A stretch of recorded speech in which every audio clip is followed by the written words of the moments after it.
you've lost your peace. When the whole world is shattered and nothing else matters, life just doesn't mean anything. Well, God's suppressing hell in your time of trouble, when everything around you has crumbled. He will never change. He will remain forever the same. Oh, God's still faithful in the midst of it all. He's faithful.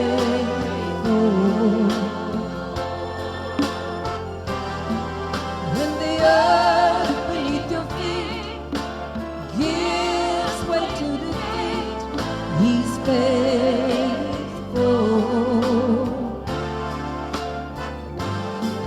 When it's just too much for you and you don't know what to do, God will carry you through.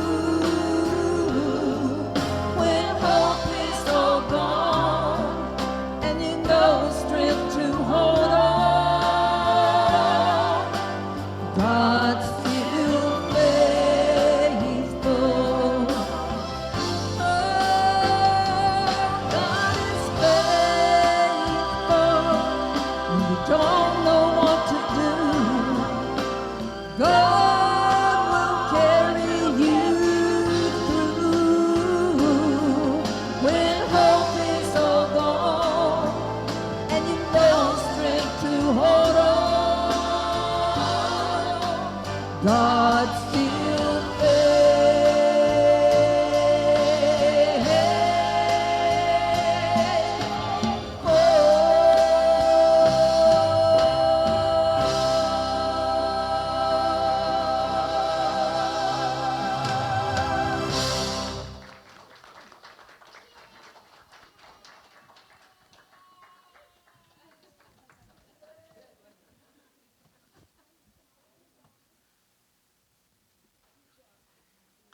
Not bad. Critic. Amen. There we go. Well, a lot of people think that we worry about guns and we worry about wars and we worry about things, but most of the damage that's done in relationships is done with our tongue. With it, the tongue, we bless our Lord and our Father. We sing wonderful songs. With it, we curse people who are made in the image of God or the likeness of God. From the same mouth come blessing and cursing. My brothers, these things ought not to be so. Does a spring pour forth from the same opening both fresh and salt water? Can a fig tree, my brothers, bear olives, or a grapevine produce figs? James really challenges us to say, how can we make sure that our tongue is doing the one half and not the other? Critics don't care. Critiquing does. Because critiquing actually is measuring what we're doing and sitting in a group of people that we are actually holding ourselves accountable to in some way, shape, or form. Husbands and wives do it all the time. And if they don't do it, they're a rudderless ship that has a problem. Because I don't know about you, but me and Janet are two different people. She has a half a brain and I have a half a brain. She has the right half, I have the left half. put us together, we do pretty good. Take us apart, we don't make the best of decisions. So today I'm going to do one thing before I talk to you. Okay. If you're a couple, you take one. If you're a person, you take one. Can you help me with this, Linda? Everybody gets a pencil. Oh, everybody gets a pencil. Except if there's a husband and wife team here, they only get one between the two of them. Okay? So I told you about the pencil last week, so I'll just remind you. The pencil in a crucial conversation is when two people have decided that they're going to talk about something that they kind of disagree with, and they're very, very energized to it. And if they don't get this right, it's going to impact their life in a way that's not in the best, or maybe in the best interest of both of them. So they're actually trying to move towards a better arrangement than what they have right now, and they're sort of doing that. So Charlie, you got one. So you don't give one to your dear wife. Okay. So while you hold the pencil, you hold the right to talk. So the conversation starts out, where each of them usually opens with about a minute. This is what I see the problem is. Okay? And then after that, we start passing the pencil back and forth. You say what you think, and then when you're finished, without letting somebody actually, the other party, intervene, they have to actually sit there and listen to you. Now, for Janet, that's easy, because the hardest thing for her to do is when she gets the pencil to actually say what she's thinking. Okay? Okay, I need a pencil because my wife isn't here. Okay. All right. Now you'll notice these pencils are not sharp. Okay? I highly recommend unsharpened pencils. I'll let you figure that out. Okay? So as long as I'm holding this pencil, I got the floor, okay? And the idea is that you agree that it's not going to be any more than a couple of minutes, at the outcome. You're not going to sit there and pontificate for 20 minutes, but you're going to get 2 minutes of uninterrupted. Finally, I'm going to get to say what I need to say. For a lot of people, this is really intimidating. For a lot of people, it's intimidating to listen to the other person, because mostly we haven't listened to the other person. We've just pontificated ourselves, and we're always giving advice.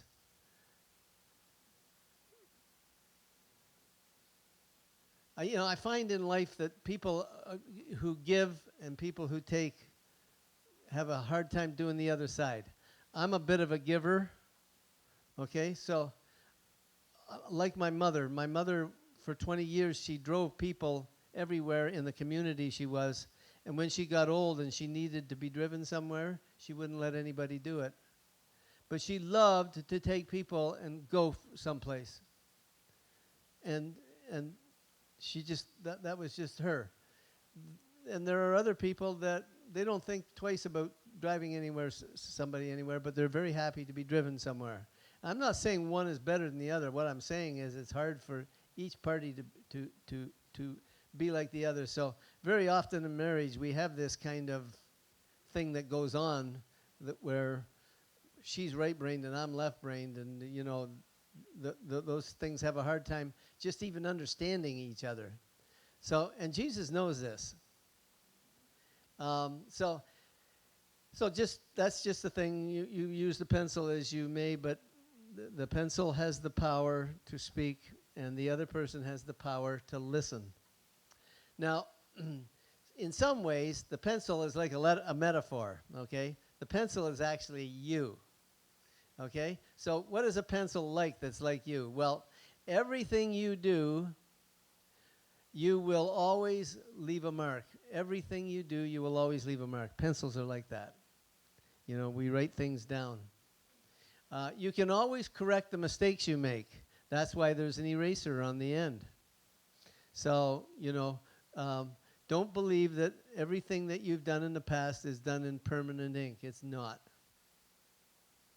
Jesus died on the cross, and He has the major eraser in the universe.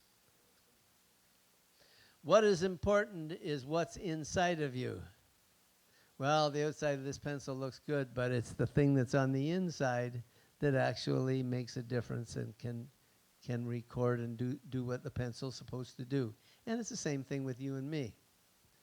You know, we all go around and we put up a little patina of what we want people to think we're like, but we know that when we get into a crucial conversation, we got to go a little deeper, and some of that has to come out.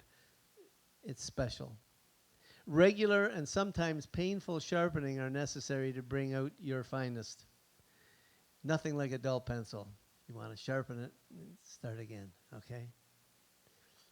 And then finally, to be the best pencil, to be the best person you can be, you must allow yourself to be guided and held and guided by the hand that holds you. Now, out there in the world, the hand that holds you is the woke generation.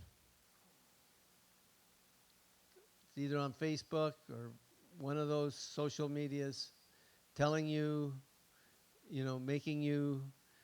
I have a granddaughter-in-law who absolutely loves that girl. What's that girl that's famous? Taylor Swift. She thinks that Taylor Swift is God on wheels. Okay? I mean, really. I mean, really. And you want to know something? She's a fine mother and Christian, but something in the world has caught her to be like that. And she's not alone. Apparently there's 1 billion people that kind of agree with her, okay? So, somebody's holding you in their hand, making what they say is right or wrong, your right or wrong. And the question is, who are you going to commiserate with when you're doing that? I submit to you that as a Christian, I want to do it with Jesus. I think my granddaughter-in-law does it with Jesus, don't get me wrong. But the world is a compelling place offering different opportunities to think differently, okay? So there we are, and I'm just going to leave it at that. Okay, I'm going to finish off with 3 scenarios. The first scenario is Nick at night. So it's Nicodemus in chapter 3 of John. The second scenario is the next chapter, the Samaritan woman in John, chapter 4.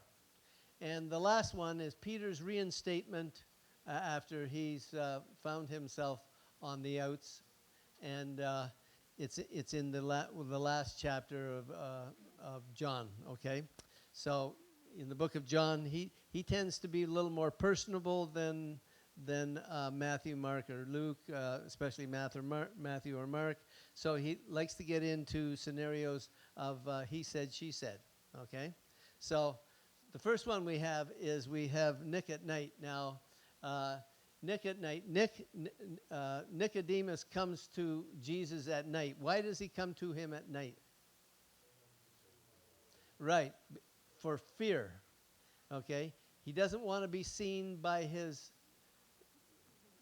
compatriots, his equals. He doesn't want to be seen by them because they don't like Jesus. And they've already said they don't like Jesus. They're already talking about Jesus being a minion of Satan, that he speaks and does what he does in the name of Beelzebul. Okay? So he comes to him at night and he says to him, we know that you're a teacher. Nobody can do what you do unless God does that. And so Jesus engages him. Now what we have is 2 individuals who think differently. Jesus has the truth. We know that. He's full of grace and truth. But Nicodemus comes and he says, we know you're a teacher. Talk to me about this, because everything I've ever learned of being a good Jew, he's part of the Sanhedrin. He's part of the ruling class. That's exactly what the opening verses of this conversation say. He's part of the ruling class, and he comes and he engages Jesus. He sits down and he says, let's have a crucial conversation. This is important to me.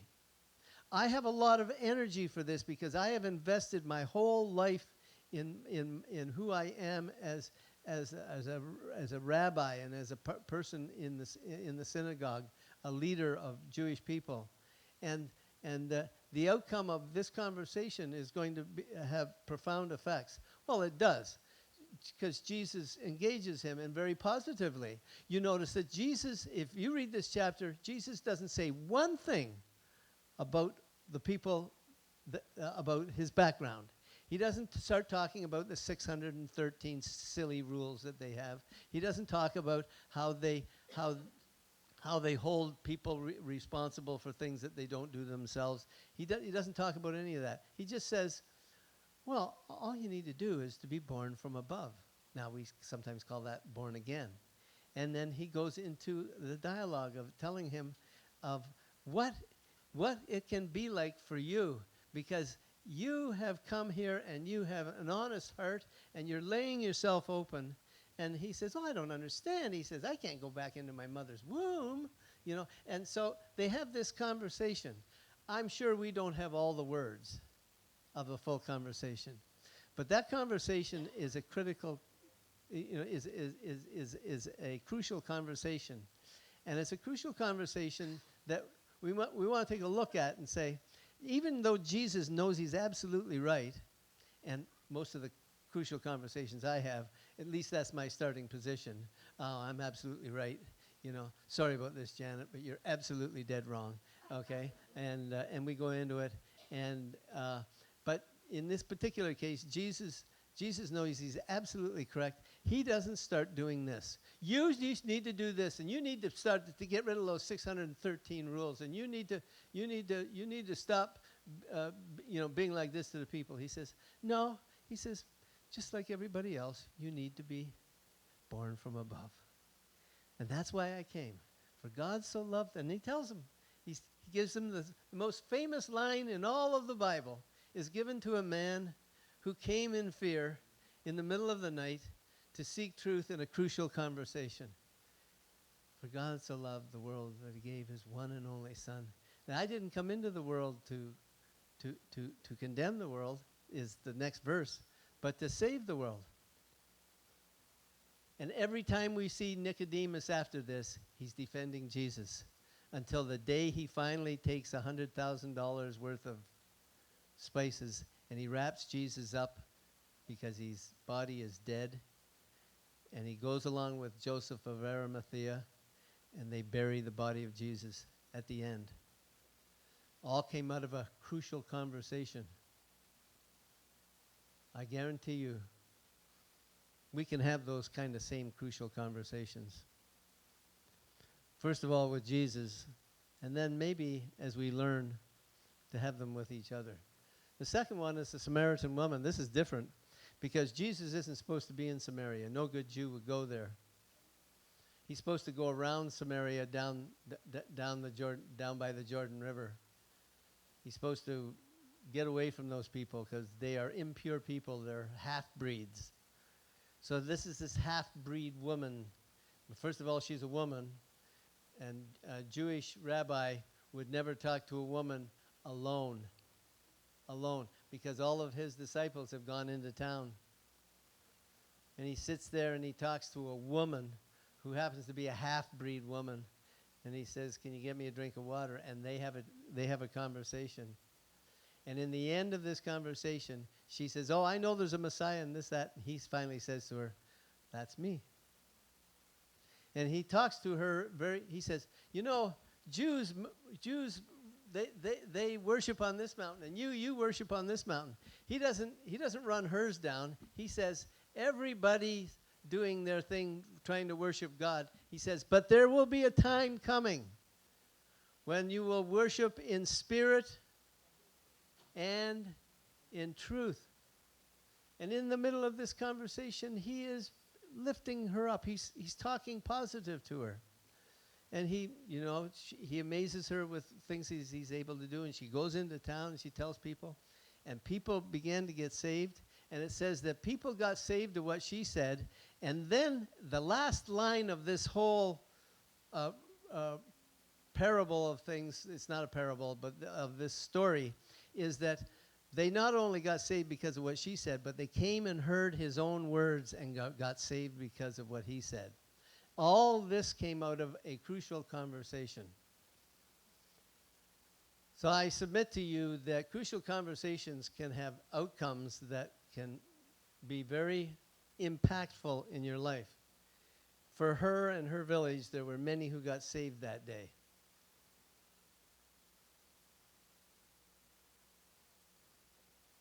Notice that Jesus goes out of his way to get into a crucial conversation. Notice that he's the one that initiates it. He doesn't wait for her to do it. And Jesus actually explains what's really going on from his viewpoint. And lastly, I'm going to close with this story today. And I've used him recently, and I probably have abused him because he's such an easy target. He's like a target on a barn door. And you're standing 6 feet away with a shotgun. How can you miss? You know. Peter has cursed his Lord right to his face. He's denied him, not just to himself, but to everybody around him. He's just has totally failed anything that would have been expected of somebody who had followed you for 3.5 years and called you the teacher, the rabbi, the Rabboni.